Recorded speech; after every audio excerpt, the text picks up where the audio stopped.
나를 깨우는 삼삼한 책. 자유를 바라지만 자유주의가 싫은 당신이 진짜 자유와 가짜 자유를 구별하는 법을 배우는 이 시대 최고의 자유주의 입문서. 제3부 자유주의 거울에 비친 세상. 14번째.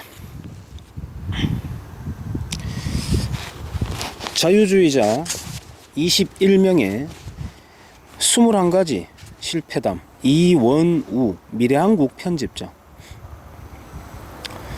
나는 왜 자유주의자가 되었나? 복거일 편저를 소개합니다. 사람의 마음은 어떤 원리로 움직이는 걸까? 10년 전에 다단계 회사 설명회에 끌려갔다가 여기에 대한 약간의 통찰을 얻은 적이 있어. 지금도 아마 크게 다르지 않을 거야.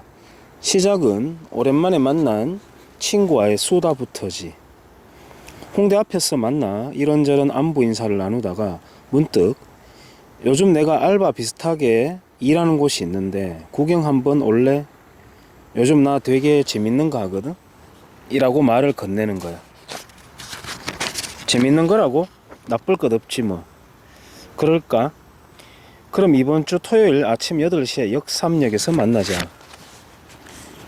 역삼역이라고 하면 빌딩 숲이 우거진 한국의 월스트리트 같은 이미지를 떠올릴 수도 있지만 사실 역삼역도 역삼역 나름이야.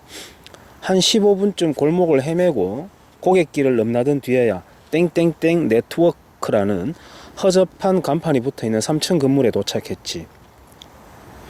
지금 생각하면 네트워크라는 단어를 발견한 시점에서 발걸음을 돌렸어야 하는 거였지만 그때 나도 그런 개념이 전혀 없었어. 솔직히 건물만 보면 애당초 친구가 말했던 재밌는 거를 하는 회사처럼 보이지는 않는다는 생각은 했지. 하지만 그래도 뭐 모르는 거잖아. 겉모습만 보고 속단해서는 안 되는 거니까 말이야. 똑똑한 친구니까 틀린 판단을 하지는 않았을 거라고 믿음을 다잡았어. 사무실은 2층이었던 걸로 기억해. 일단 놀란 건 그 이른 시간에 그 좁은 사무실 전체가 입추에 여지없이 붐비고 있었다는 거야. 이러다 건물이 무너지는 게 아닐까 싶을 정도의 박력으로 사람들이 넘치고 있었어. 여자들은 소위 풀 메이크업을 하고서 생경한 표정으로 들어선 나 같은 예비 신입들에게 칭찬 세례를 퍼부었지. 어머 땡땡씨 친구시라더니 역시 미남이시네요. 이런 분이 오시다니 왠지 예감이 좋은데요. 후줄근한 선배 형들 서너 명이랑 중간중간 축구도 하고 게임도 하면서 세상을 놀라게 할 계략을 꾸며대는 벤처 회사를 생각했던 선입견은 이쯤에서 깨졌어. 회사에는 나를 데리고 온 친구 말고 이미 중견급으로 자리 잡은 또 다른 동창도 있었는데 함께 점심을 먹으면서 창밖으로 벤처가 지나가자 이런 얘기를 하더라. 저거 내가 6개월 안에 산다. 돈을 벌겠다는 게 목표였던 거야. 그것도 아주 큰 돈을. 성공에 대한 무모하리만치 커다란 망상이야말로 그 이른 시간에 그 많은 사람들을 모이게 한 원동력이었어. 누구도 실패를 말하지 않는다. 안녕하세요. 다단계 회사에 오신 걸 환영해요. 오후 설명회가 시작되고 난 뒤 화려한 차림으로 연단에 올라선 강사가 건넨 말이야. 본인들 스스로가 다단계 회사라는 표현을 써. 그런데도 그것의 분위기는 흔들리지 않아. 오히려 우리 회사는 아무것도 모르는 사람들이 말하는 다단계 회사와는 다르다는 메시지를 강조하는 자조적 유머가 되지. 인간의 심리는 희한해서 이렇게 되면 이상하게도 더 귀를 기울이게 되는 거야. 모르긴 해도 이거 아마 지금 통합진보당 애들도 쓰고 있는 수법일걸? 종북정당 빨갱이 소굴에 오신 걸 환영해요. 푸하하. 그러면서 오히려 조직력을 더 공고하게 만드는 거지. 사람들은 자신감에 이끌린다는 것. 이게 첫 번째 통찰이야. 그리고 나선 다단계 판매 원리에 대한 복잡한 설명이 시작됐어. 이거 진짜 장난 아니게 복잡해. 솔직히 거기 앉아있던 사람들의 5%도 제대로 이해 못했을 거야. 하지만 포인트는 있어. 요점은 결국 열심히 해서 사람들을 많이 불러오면 큰 돈을 벌 수 있다는 거지. 설명은 주로 기하급수적으로 수입이 불어나는 원리에 초점이 맞춰져 있어. 9가지 어려운 이야기가 나오다가 한 가지 쉬운 이야기가 나오면 사람들은 그 한 가지를 중요한 메시지로 받아들이는 경향이 있어. 사람들은 자신이 듣고 싶은 이야기만 걸러서 듣는다는 것. 이게 두 번째 통찰이야. 설명이 진행되면 될수록 강연장에 있던 학생들 대부분이 설득당하고 있다는 게 느껴져. 그리고 이미 그곳에 있는 우리 모두가 큰 돈을 벌 수 있다는 확신을 공유하게 된 그때쯤 땡땡땡 네트워크가 취급하는 상품 목록이 소개되지. 간이 침대, 바르면 가슴이 커지는 크림, 처음 보는 브랜드의 건강 드링크 등등등. 절망적인 리스트 같지? 당최 이걸 사람들에게 어떻게 팔 수 있을까? 사실 제일 중요한 게 바로 상품의 퀄리티인데도 이미 설득당한 사람들은 그런 생각을 하지 못해. 그저 어떻게든 저 물건들로 사람들을 낚아야겠다. 그러면 나도 큰 부자가 될 수 있다. 나만 열심히 하면 된다. 그 생각뿐이야. 오해하지 말고 들어줬으면 좋겠는데 거기 모인 학생들 중에는 서울대, 연고대를 비롯한 명문대 재학생들이 수두룩했어. 마냥 멍청해서 낚이는 게 아니라는 얘기야. 도대체 다단계 회사는 어떻게 사람들을 설득할 수 있었을까? 간단해. 사람들은 성공담에 매혹되기 때문이지. 이게 마지막 통찰이었어. 멘토 열풍을 믿지 않게 된 이유. 내가 그곳에서 빠져나올 수 있었던 이유는 아까 벤츠를 사겠다고 했던 중견급으로 올라선 친구의 백이 있었기 때문이었어. 그 친구가 책임지고 담당하는 신입이었기 때문에 1박 2일 코스로 구성된 프로그램 중간에 나올 수 있었던 거지. 당구한 게임 치고 난 뒤에 생각해 볼게 라고 대충 둘러대고 집으로 왔어. 인터넷에 그 회사 이름만 검색해 봐도 피해 사례가 줄줄 쏟아지더라. 두 명의 친구와는 10년이 지난 지금까지도 연락을 하지 못하고 있어. 그 아이들이 이 글을 보지 않았으면 좋겠는데. 각설하고 이 일이 있고 몇 년 뒤부터 한국에는 멘토 열풍, 힐링 열풍이 불기 시작해. 다 큰 어른들이 젊은이들한테 이런 말을 읍조려 대는 구도였지. 살기 힘들지? 지치지 않아? 힘내. 네 삶이 그렇게 힘들어진 건 결코 네 잘못이 아니야. 재밌는 건 이 메시지를 송출한 사람들의 면면이야. 다들 하나같이 성공한 사람들이지. 대표적인 인물이 안철수야. 새정치민주연합이라는 사실상 민주당에 해당하는 정당에 입당한 뒤로는 그냥 평범한 정치인이 됐지만 그 이전까지 안철수는 20대들의 워너비였지. 안 그래도 안철수처럼 되고 싶은데 그 사람이 내가 듣고 싶었던 얘기를 해주니까 정답인 것처럼 생각됐던 거야. 일련의 열풍은 방식이 새로웠을 뿐 내 눈엔 신종 다단계와 똑같아 보였어.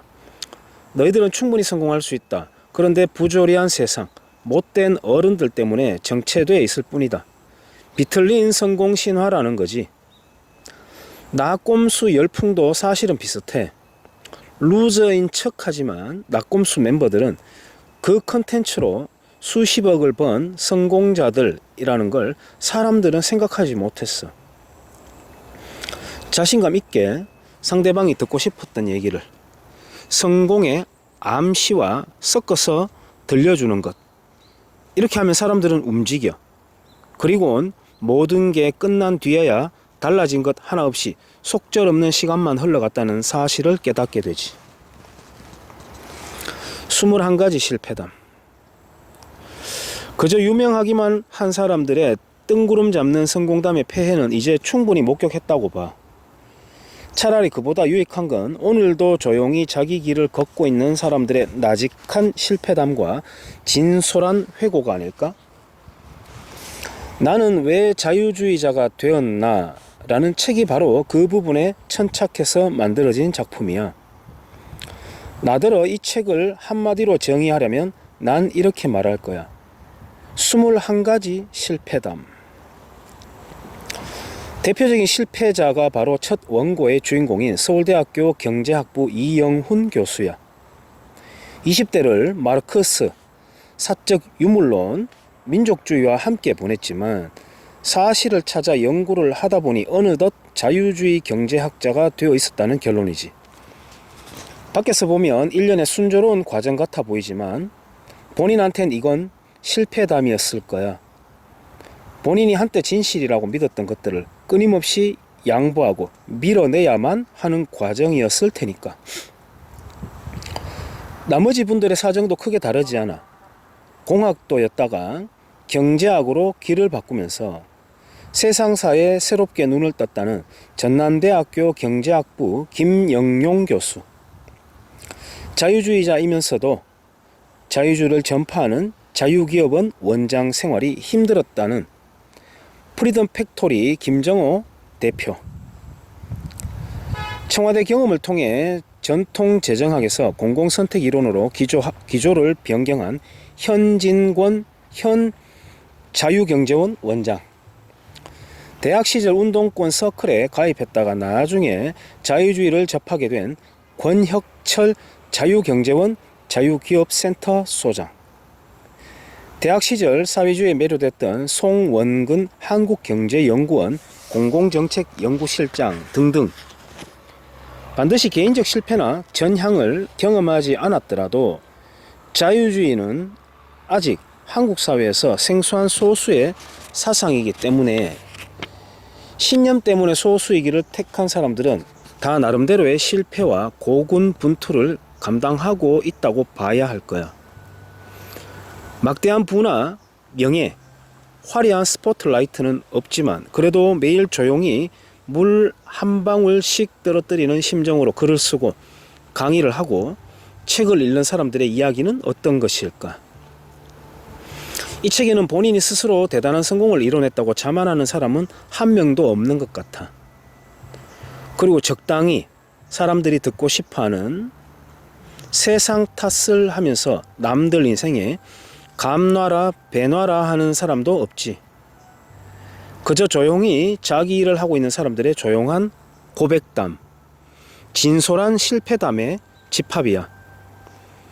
역설적인 건 이 책이야말로 제대로 된 멘토 서적의 역할을 할지도 모른다는 거겠지. 나 역시 미래한국이라는 매체에서 일하면서 보수주의, 자유주의와 관련된 수많은 책을 읽고 취재를 하고 글을 쓰지만 때때로 힘들고 앞이 안 보일 때가 있어. 지식의 문제라면 학술서적을 읽으면 되겠지만 멘탈의 문제 같을 때는 이 책을 뒤적거리지. 나에겐 스승이기도 한 분들이 각자 나름대로 어떻게 이 분야에서 버티고 노력하고 계신지를 보면 어쩐지 힘이 나는 느낌이 들어. 오늘도 사람들은 신화적인 성공담을 원하지만 우리에게 진짜 필요한 건 이런 얘기들이 아닐까? 어쩌면 나도 자유주의 다단계에 깊게 빠져버린 건지도 모르지만. 이상입니다.